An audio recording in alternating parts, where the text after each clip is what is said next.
be able to cover their calls. We've had troopers on the ground to help with potential looting and other things that happen in these type of events.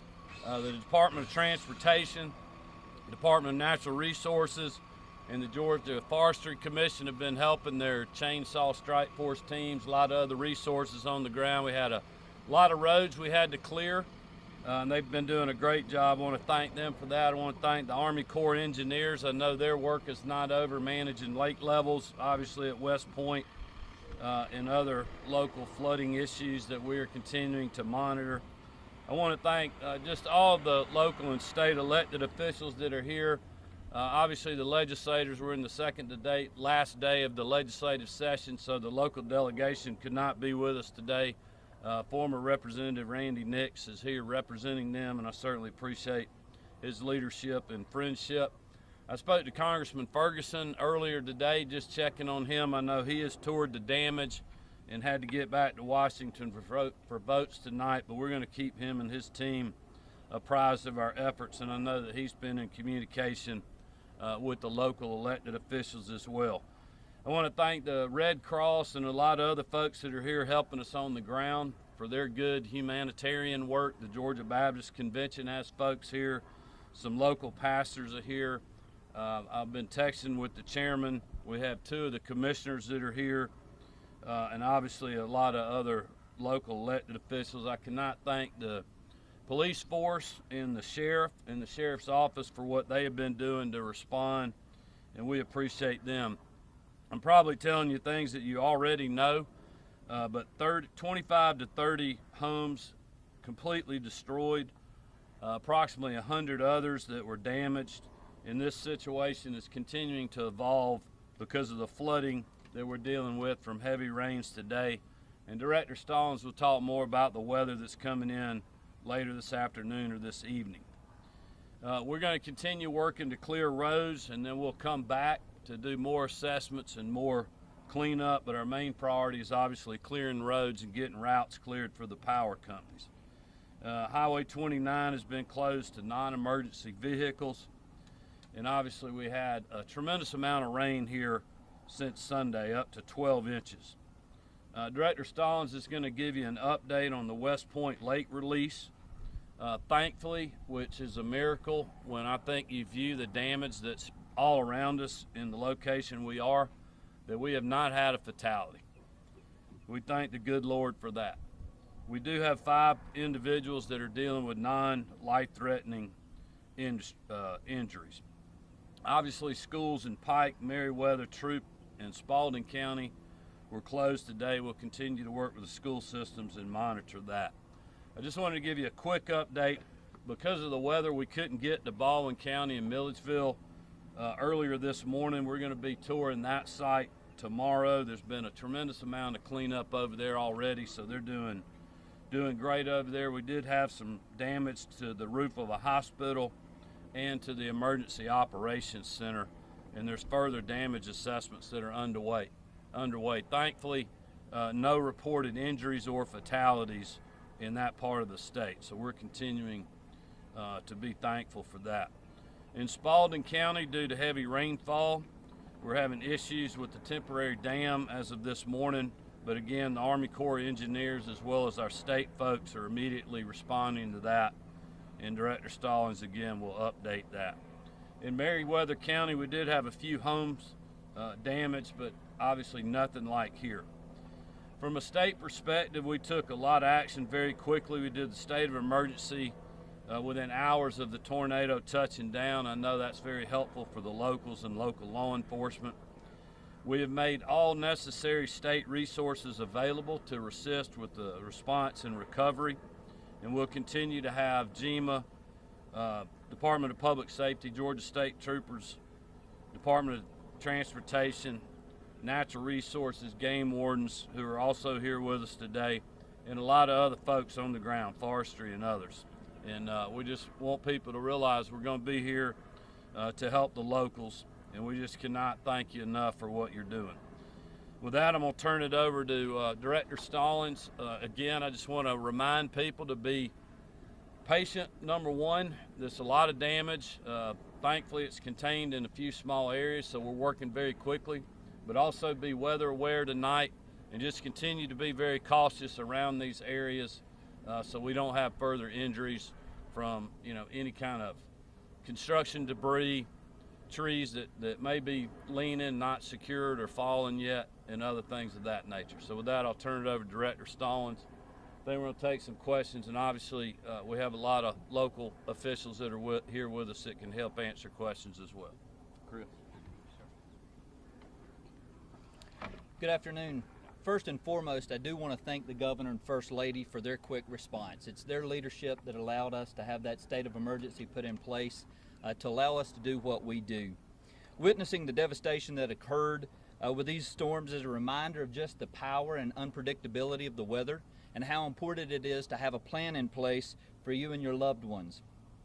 In the immediate aftermath of the tornado in Troup County and the severe weather across West Georgia, we began working with our local officials to ensure public safety and coordinated response to all our resources. The response to Sunday's weather event, though, was extremely complicated due to the extraordinary rainfall that followed. We received over the last 24 hours inches in the teens of rain in the West Georgia area. Through the rains we're moving out, we continue to work with those that were impacted, getting in resources as quickly as possible.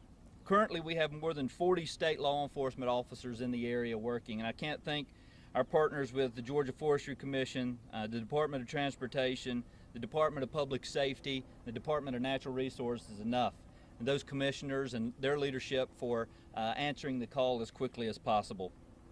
Initial damage assessments from the tornadoes are underway. Our partners with the National Weather Service are here, and they've begun those initial assessments, and so those reports will be coming out when they have those completed.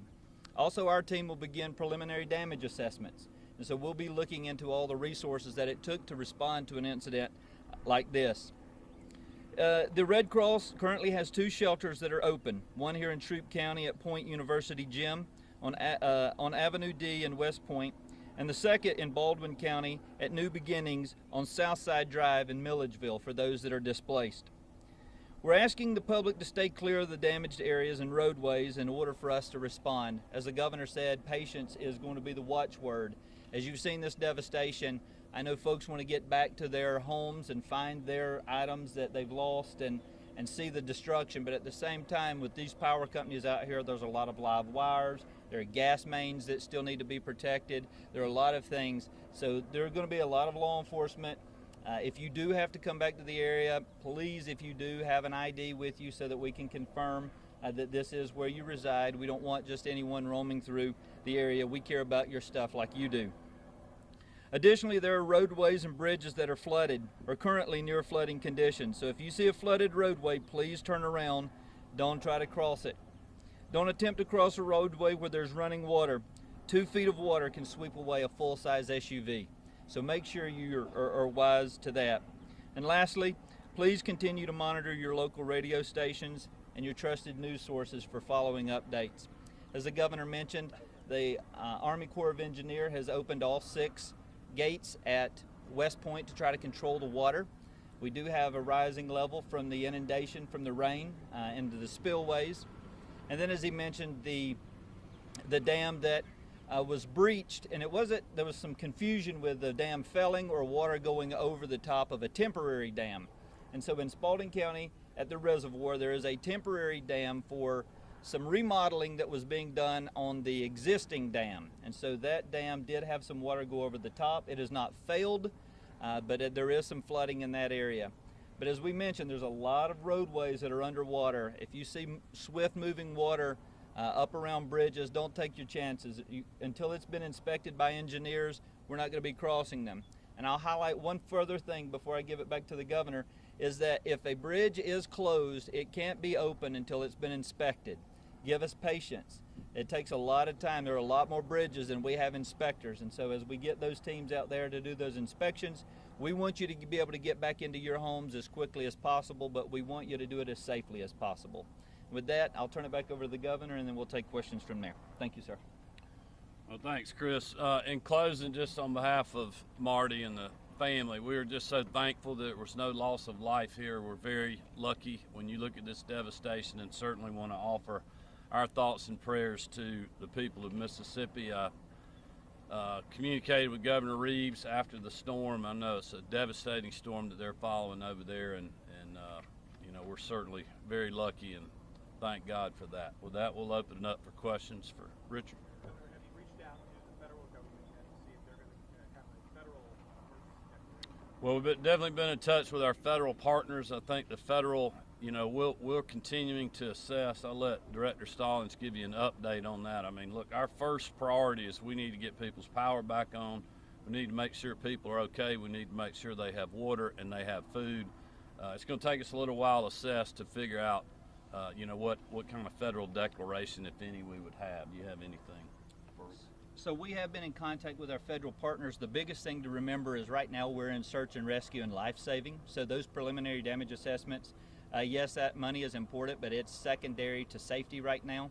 As we mentioned earlier, there's some more rain coming into the area tonight, possibly 2 to 3 inches. So we're trying to do everything we can to make sure we've got folks in shelters, we've got folks out of harm's way. So once we get those missions accomplished, then we'll start moving into the financial piece. Governor, this is for you and Mrs. Kemp. Y'all toured a house down the hill just the other side of the church. And I know, first I'd like to get your thoughts on what you saw as you walked through this devastation. But I'd also like to get Miss Kemp's thoughts, because she knew the family of one of the victims. Well, I think when you see that house, you're thinking, Lord, how did somebody survive something like that? And then to get to talk to that person is pretty amazing. About hearing the story about the storm coming through at, you know, around 7 a.m. and they had been woken up at 4:30 a.m. with the hail, and then the storm hit so quickly and had to have people help her get out of the house. It's just a miracle that no one was killed. And you know, we remembered meeting her. Marty did. So I met her at the Kia plant, actually in the restroom, and so I remembered her, and that was her mom's home. So it's a miracle that she came out of it, but she's doing well. Do they have, apparently, have they trained together to respective cities, and also do they have communication? Because sometimes when Oprah like accident went off, and that hurt us for a while, but it seems like everything seems to be. Well, I would say as far as our communications go, we've had great communications between our team and the locals, but I mean, we literally were here right after the storm. I mean, I was texting with the sheriff shortly after the storm. I know Colonel Wright and the State Patrol was in communications with the Sheriff's Department. He was telling me we had people on the ground here, and so I think we've had a great, you know, state, local response, and we do have some of our federal partners here today from the Weather Service and obviously the Corps engineers, and we appreciate them. All right, thank you all. Appreciate it. Thank you, sir. Good to see you. Y'all stay in touch. Thank you, sir. We appreciate it. All we do. Good to see you. Thank you for coming. Thank you for bringing. Thank you for bringing. Sheriff, thank you. Helicopter left, you gotta walk back down.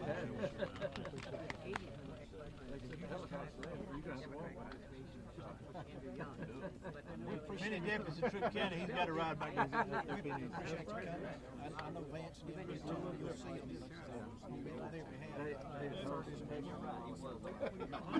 Vance texted me within a couple hours of the